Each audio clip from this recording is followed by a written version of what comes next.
غزہ کے مسلمانوں کی آہ اور چیخ ہے۔ زمانے کو کہتے سنا ہے، مظلوموں کی آہ سے آسمان بھی دہل جایا کرتے ہیں۔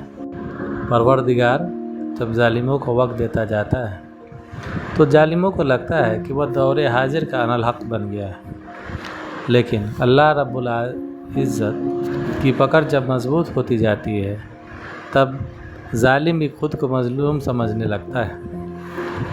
یہ کوئی نئی بات نہیں ہے۔ 2 دن سے بیرونی میڈیا کے ذریعے اللہ کا یہی کرشمہ دیکھنے کو مل رہا ہے۔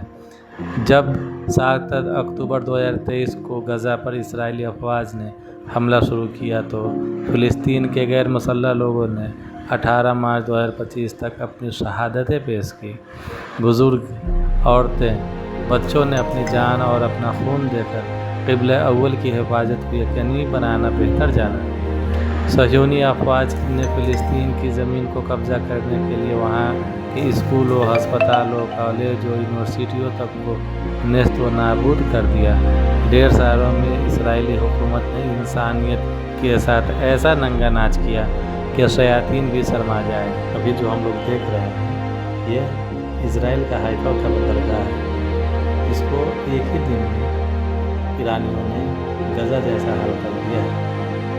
یہ کوئی عام بات نہیں ہے۔ ایران کو اسرائیل میں بہت ہی کم آتا تھا، اس لیے اس کو اس غلطی کا خمیازہ بھگتنا پڑ رہا ہے۔ جب نقصانات ہوتے ہیں تو دونوں طرف سے ہوتے ہیں۔ اس کی تازہ مثال یہ ویڈیو دیکھنے سے ملتا ہے کہ اسرائیل کے بمباری کے بعد ایران کے لوگ بھی نقل مکانی کو مجبور ہیں۔ کئی کلومیٹر تک کی لمبی لائنیں بارڈر پہ دیکھنے کو مل رہی ہے۔ جنگ میں اتار چڑھاؤ تو ہوتے ہی ہے، لیکن یہاں اسرائیل بہت ہی نقصان کی طرف جا رہا ہے، اور اس کی بوکھلاہٹ کا نتیجہ یہ دیکھنے کو مل رہا ہے کہ ابھی غزہ کے نہتے اور غیر مسلح افرادوں پر اس نے گولیاں برسائی ہیں۔ اسرائیل کے بوکھلاہٹ کا ایک اور نظارہ پیش ہوا ہے۔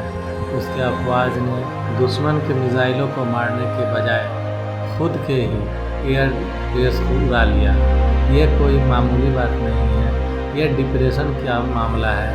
ڈپریشن میں کئی طرح کی غلطیاں لوگ اپنے ہی طرف کر لیتے ہیں۔ یہ اسی طرح کی یہ غلطی اسرائیلی فوجوں نے اپنے ہی بیس کو اڑا کر لیا ہے۔ یہ کوئی معمولی بات نہیں ہے اور نہ ہی چوک کا معاملہ ہے۔ یہ ایک غیر جانبدارانہ حرکت ہے۔ اس کو دیکھتے ہوئے یہی کہا جا سکتا ہے کہ اسرائیل کی افواج اب لڑنے کے موڈ میں نہیں ہے، بہت دنوں سے لڑ رہی ہے۔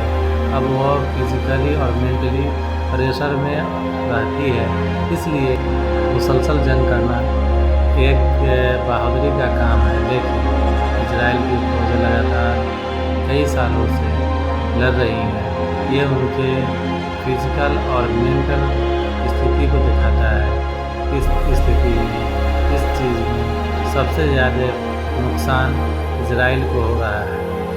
اب دیکھنا ہے کہ کیسے یہاں کے لوگ، یہاں کی حکومت اپنے فوج کو پھر سے تیار کرتی ہے اور ایران جیسے نئے سپر پاور کی طرف اپنے آپ کو مضبوط کرتی ہے۔ یہ دیکھنے والا ہو، یہ بھی دیکھنا غور طلب ہوگا کہ امریکہ ڈائریکٹ کب اس جنگ میں آ رہا ہے۔